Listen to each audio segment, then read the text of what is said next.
आदरणीय मित्रों, श्री अवतार का बोध हो, श्री माता धरती का बोध हो। मित्रों, आज का विषय बहुत ही गंभीर है और विचारणीय है। आशा ही नहीं, विश्वास है कि आप लोग इन पर चिंतन करेंगे और अपनी राय अवश्य लिखकर भेजेंगे। और विषय क्या है? विषय है हरिद्वार में होने वाले धर्म संसद की भावी योजनाएं एवं संदेश। और मैं यहाँ पर स्पष्ट दूं करके कि मैं धर्म संसद का आयोजक नहीं हूँ। मैं जो भी बोल रहा हूँ, ये संभावना लगती है मुझे कि इस तरह की बातें, इस तरह की योजनाएं, इस तरह के संदेश वहाँ से दिए जाएंगे। दोस्तों, मैं स्वामी धर्मदास उदासीन आप सबका धर्म बोध में स्वागत करता हूँ। आप वीडियो के लास्ट तक बने रहें। और हाँ, इस वीडियो के 2 पार्ट बनेंगे क्योंकि संदेश लंबा हो जाएगा और आप लोग लंबे वीडियो देखना नहीं करते पसंद, इसीलिए। तो अब हम आरंभ करते हैं।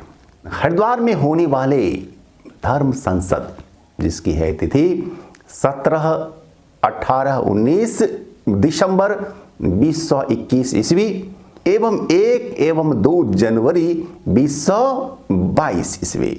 और इन धर्म संसदों में संदेश योजनाएं बनेंगी क्या कैसी, संभावनाएं हैं क्या कैसी, और मैं इस पर आपको 25 संदेश योजनाएं जो कि संभावित हैं आपके सामने में प्रस्तुत मैं कर रहा हूं। नंबर 1, धर्म को अच्छी तरह से समझाया जाए। आजकल विद्वान जन भी, पंडित जन भी धर्म को आधे अधूरे रूप में समझाते हैं।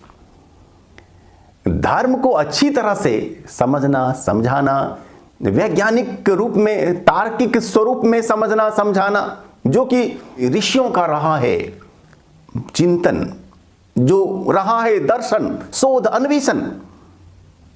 तो धर्म के सच्चे स्वरूप को समाज में फैलाया जाए, यह इस धर्म संसद का है संदेश नंबर 1। अब संदेश नंबर 2। संदेश नंबर 2 है कि इस्लाम इस संसार का, मानवीय सभ्यता का कैंसर है और वह असाध्य कैंसर है जिसकी औषधि नहीं है। ऑपरेशन ही एकमात्र इलाज है। संबंधित अंगों को ही काट कर फेंकना होगा। तो इस्लाम के खतरे से विश्व को सावधान करना, ये इसका दूसरा मैसेज है। और इसका तीसरा संदेश, तीसरी योजनाएं, भारतीय इतिहास को इस्लामिक और कम्युनिस्टों के दृष्टिकोण से लिखे गए हैं। और इसका फल हुआ है कि हम अपनी जड़ों से ही लगे हैं दूर होने, लगे हैं कटने। भारतीयों को भारत पर ही नहीं हो रहा गर्व, नहीं हो रहा गर्व का एहसास। भारतीयों में एहसास हो गर्व का। इसके लिए भारतीय इतिहास को यथार्थ रूप में, सही स्वरूप में फिर से लिखने की आवश्यकता है।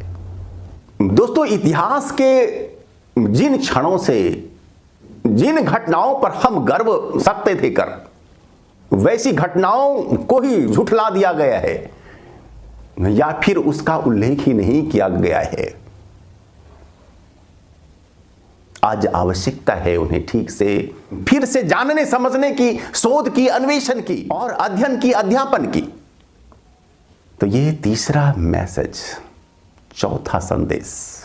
दोस्तों, भारतीय सिनेमा में बढ़ता इस्लामीकरण हमारी चिंता का विषय है। भारतीय फिल्मों, धारावाहिकों में बहुत सारे ऐसे बनते हैं जो हिंदुत्व पर, जो सनातन पर, भारतीयता पर चोट करते हैं, जिनकी वजह से हमारे युवा हो रहे हैं भ्रमित, हो रहे हैं कुंठित। आवश्यकता है कि भारतीय सिनेमा और टीवी जगत को एक सही दिशा देने की। इसमें हो रहे इस्लामीकरण को, हो रहे ईसाईकरण को, हो रहे वामपंथीकरण को रोकने की भारतीय सिनेमा और टीवी को भारतीय दृष्टिकोण से, राष्ट्रवाद के दृष्टिकोण से फिल्माया जाए, दिखाया जाए, इसकी आवश्यकता है। और जहां इससे इतर कोई विषय हो, दृश्य हो, उन्हें हटाया जाए और वैसे फिल्मकारों को दंडित भी किया जाए। नंबर 5, पांचवा मैसेज, शिक्षा का ईसाईकरण हो रहा है और बहुत अंशों में हो चुका है। हमारी शिक्षा व्यवस्था ईसाइयों के हाथों में बहुत अंशों में जा चुकी है और वे अपनी शिक्षा के द्वारा अपनी संस्कृति, अपना पाश्चात्य दर्शन हमारे बालकों पर थोपते हैं और उन्हें भारतीयता से दूर करते हैं। अतः आवश्यकता है कि शिक्षा का भारतीयकरण हो, तभी हमारे बच्चे अपने देश से, धर्म से, अपनी जो संस्कृति है उससे स्नेह प्यार कर पाएंगे, श्रद्धा रख पाएंगे। छठा संदेश, नक्सलियों, उग्रवादियों और इस्लाम का गठजोड़ हो रहा है। दोनों एक दूसरे का सहयोग है कर रहे और तभी तो नारे लगते हैं, भारत तेरे टुकड़े होंगे इंशाअल्लाह, इंशाअल्लाह, भारत तेरी बर्बादी तक जंग रहेगी, जंग रहेगी, ऐसे नारे लगते हैं। इस्लामिक और नक्सली गठजोड़ भारत के लिए सिरदर्द बनता जा रहा है। हमें इसे ठीक से जानने पहचानने की आवश्यकता है। यदि हम समय रहते नहीं पहचान पाए, नहीं कोई ठोस उठा पाए कदम, तो फिर कल बहुत होगा हमें पछताना और तभी कोई लाभ नहीं मिल पाएगा। इसलिए आवश्यकता है समय रहते आज हम उन मक्कारों, उन देशद्रोहियों को पहचाने और उनसे सावधान रहें, और न केवल सावधान रहें बल्कि उन्हें जड़ से उखाड़ने का भी करें यत्न। सातवां संदेश, चीन और पाकिस्तान की दोस्ती हमारे लिए सिरदर्द बनती जा रही है। भैया सरकारें तो अपना काम कर रही हैं, लेकिन हमें भी तो कुछ करना होगा। अपने तई कुछ तो सोचिए, आप क्या कर सकते हैं। एक काम तो हम लोग जरूर कर सकते हैं, और वो क्या है? वो है कि चीनी सामानों का बहिष्कार। ठीक है, आज से संकल्प लीजिए कि हम चीन और पाकिस्तान में बने हुए सामान नहीं खरीदेंगे, चाहे वे सस्ती हो तो हो। हम 2 रुपये अधिक लगाकर दूसरा सामान खरीद लेंगे, लेकिन चीन का सामान नहीं खरीदेंगे। ओके। नंबर 8, हदीस और कुरान की सच्चाई को समाज के सामने लाने का सुप्रयास करना। हदीस में और कुरान में कैसे जहर भरे हुए, इसे समझने की और समझाने की आवश्यकता है। विभिन्न माध्यमों से हम लोगों को समझाएं, बताएं। 9वां संदेश, दोस्तों, भारत के आधे भूभाग पर इस्लामिक लोगों ने अपना कब्जा कर लिया है और आधे भाग पर, शेष आधे भाग पर भी कब्जा की तैयारी चल रही है। लेकिन हम लोग हैं कि बस इस बात से बेखबर हैं।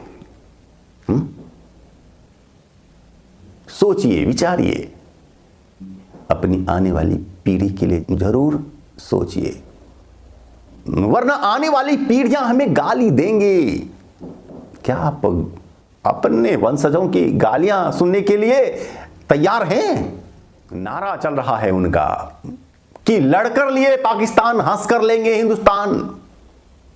गजवाए हिंद की तैयारी है और आपकी तैयारी सुननी, इसलिए अभी समय है, चेतिए। दोस्तों 10वां संदेश, 10वां जो मैसेज धर्म संसद की हो सकती है वो ये कि पाकिस्तान, अफगानिस्तान, बांग्लादेश से सारे मंदिर मठ ध्वस्त हो रहे हैं। तो भैया अफगानिस्तान में तो बिल्कुल समाप्त हो चुका है दशकों पहले, और पाकिस्तान, बांग्लादेश में भी समाप्ति की ओर है। आजादी के समय पाकिस्तान में 23% हिंदू आबादी थी, आज लगभग 1.5%।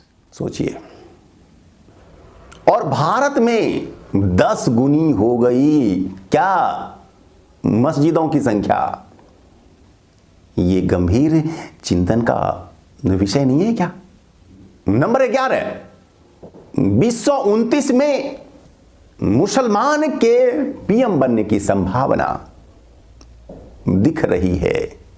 यदि 2029 में कोई मुसलमान भारत का बन गया पीएम, तो फिर अगले 50 सालों में भारत समाप्त। जैसे कि सोवियत संघ दुनिया के नक्शे से हो गया ना गायब, वैसे ही भारत गायब हो जाएगा, समाप्त हो जाएगा, और भारत के बहुत सारे हो जाएंगे टुकड़े, और धीरे धीरे सब पर हरा झंडा लहराने लगेगा। ये उनकी योजना है, सावधान। 12वां संदेश, दोस्तों आपको पता है कि अपने देश में बहुत सारे ऐसे बने हुए कानून जो कि हिंदू विरोधी हैं, जो कि अल्पसंख्यकों का पोषण करते हैं, खासकर इस्लाम को मानने वालों का। आपको याद है कि देश के पीएम साहब ने, डॉक्टर मनमोहन सिंह ने क्या कहा था संसद में कि राष्ट्रीय संसाधनों पर सबसे पहला अधिकार अल्पसंख्यकों, खासकर इस्लाम को मानने वालों का है। यहां अल्पसंख्यक आयोग, यहां वक्फ बोर्ड, भेदभाव भरा मंदिर मठ का कानून, हिंदुओं से सरकार लेती है टैक्स, मंदिर मठ की आमदनी पर सरकार टैक्स लेती है, लेकिन किसी भी चर्च मस्जिद की आमदनी पर कोई टैक्स नहीं है। क्यों ऐसा? अरे मुल्लों को मिलता है वेतन, क्यों मिलता है भाई? और अगर उन्हें देते हो तो फिर जो लोग मंदिर में सेवा करते हैं उन्हें क्यों नहीं देते हैं आप? नहीं देते, क्यों नहीं देते? हज यात्रा पर अरबों रुपए हर साल सरकार क्यों खर्च करती है, लेकिन हिंदुओं की तीर्थ यात्रा पर कोई नहीं होता खर्च। कारण क्यों ऐसा भेदभाव है? अपने ही देश में हम बहुसंख्यक होकर के भी भेदभाव के शिकार। ये तो हमारी अपनी ही तंद्रा का है कमाल, ये हमारी अपनी है कमजोरी। जागिए, संगठित होइए, आवाज उठाइए और भेदभाव को दूर कीजिए।